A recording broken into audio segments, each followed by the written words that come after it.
అమర్ జవాన్ మురళీ నాయక్ దేశం కోసమే పుట్టారని దేశం కోసమే చనిపోతారని చెప్తుండేవారన్నారు డిప్యూటీ సీఎం పవన్ కళ్యాణ్. తల్లిదండ్రులు వారించినా కూడా సైన్యంలో చేరారని తెలిపారు. రైల్వేలో ఉద్యోగం వచ్చినా కాదని సైన్యంలో చేరారని గుర్తు చేశారు Pawan Kalyan.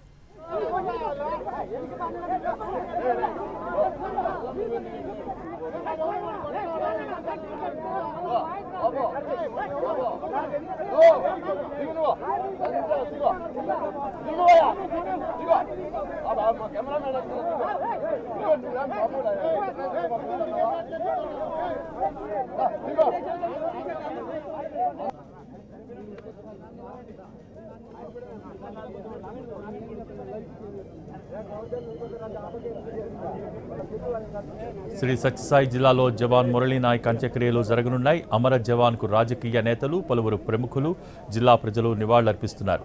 AP deputy CM Pawan కళ్యాణ్తో పాటు విద్యాశాఖ మంత్రి నారా లోకేష్, హోంమంత్రి అనిత మురళీ నాయక్ పార్థివ దేహానికి నివాళులర్పించారు. పుష్పాంజలి ఘటించారు. కన్నీరు మున్నీరవుతున్న తల్లిదండ్రుల్ని ఓదార్చారు.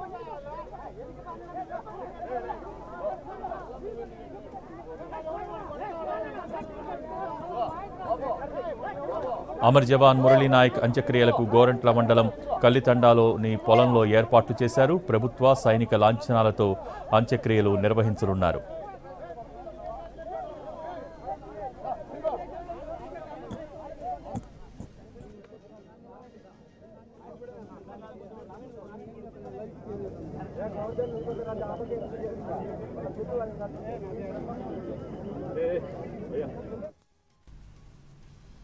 పాక్ కాల్పుల్లో అమరుడైన వీర జవాన్ మురళీ నాయక్ మృతదేహం కాశ్మీర్ నుంచి ఢిల్లీ, బెంగళూరు మీదుగా స్వగ్రామానికి చేరుకుంది. బెంగళూరు ఎయిర్పోర్ట్ నుంచి స్వగ్రామానికి చేరుకునే వరకు జన నివాళి సాగింది.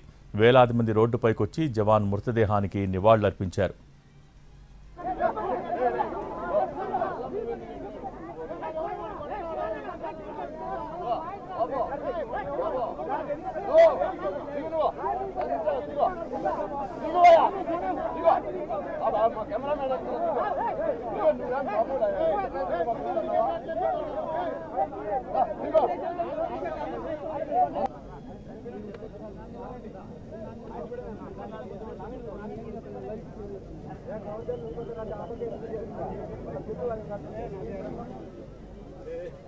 శ్రీ సత్యసాయి జిల్లా గోరంట్ల మండలం కల్లితండాకు చెందిన మురళీ నాయక్ తల్లిదండ్రులు జ్యోతిరాయ్ శ్రీరాముల నాయక్ ఏకైక సంతానం.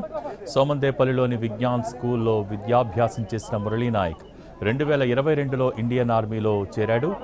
నాసిక్లో శిక్షణ పొంది జమ్మూ కాశ్మీర్లో విధులు నిర్వహించి తిరిగి పంజాబ్కు ట్రాన్స్ఫర్ అయ్యాడు. పంజాబ్లో పనిచేస్తుండగా భారత్ పాక్ ఉద్రిక్తతల సందర్భంగా 2 రోజుల క్రితం పంజాబ్ నుంచి జమ్మూకు విధుల నిమిత్తం వెళ్లాడు.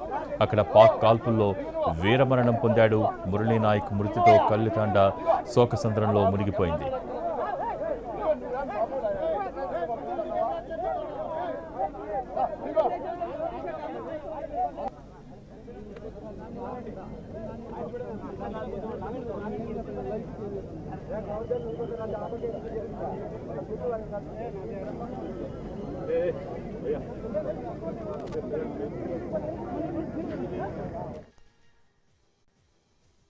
సంబంధించిన మురళీ నాయక్ కూడా తల్లిదండ్రులతో మాట్లాడుతూ ఉంటే ఒకటే చెప్పాను, నేను దేశం కోసమే పుట్టాను, దేశం కోసమే చనిపోతాను అనేది పదే చెప్తా ఉన్నాడు. ఎందుకనైనా మనకు ఉద్యోగాలను తండ్రి అంటున్నా కానీ లేదమ్మా నాకు రైల్వే ఉద్యోగం ఇచ్చినా రైల్వే ఉద్యోగానికి పోలేదు, కేవలం దేశం కోసం పనిచేస్తాను, నేను దేశం కోసం చచ్చిపోతాను కమిట్మెంట్ ఉన్న వ్యక్తి.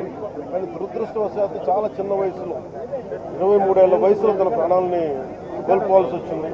నిజంగా ఉగ్రవాదులు తూటాలు కానీ సరిహద్దులు యుద్ధాలు కనుక జరిగితే దాని పర్యావసరం, దాని ప్రాణాలు మొత్తం సమస్త భారతంలో కనిపిస్తూనే ఉంటాయి, దాన్ని ఎక్కువ అవుతూనే ఉంటాయి. దానికి ఒక బలమైన ఉదాహరణ మురళీ నాయక్ గారి మరణం.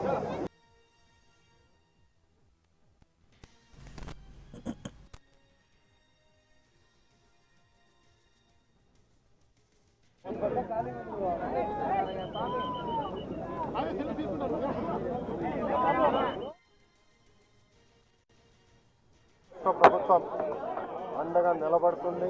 గౌరవ ముఖ్యమంత్రి గారు మాతో మాట్లాడారు, ఉప ముఖ్యమంత్రి గారు అదేవిధంగా హెల్త్ మంత్రి మన సత్యకుమార్ గారితో మాట్లాడి ఆ కుటుంబానికి ప్రభుత్వం నుంచి ఆర్థిక సాయం కింద 50 లక్షల రూపాయలు, దాంతోపాటు 5 ఎకరాల భూమి, ఇల్లు కట్టుకునేదానికి 300 గజాలు ప్రభుత్వం అందజేయడం జరుగుతుంది.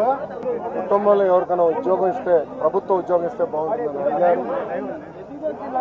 కుటుంబంలో అంటే బిడ్డలు ఎవరు లేరు, ఒకే బిడ్డ కనుక తండ్రికి ప్రభుత్వ ఉద్యోగం ఇవ్వాలనేది కూటమి ప్రభుత్వం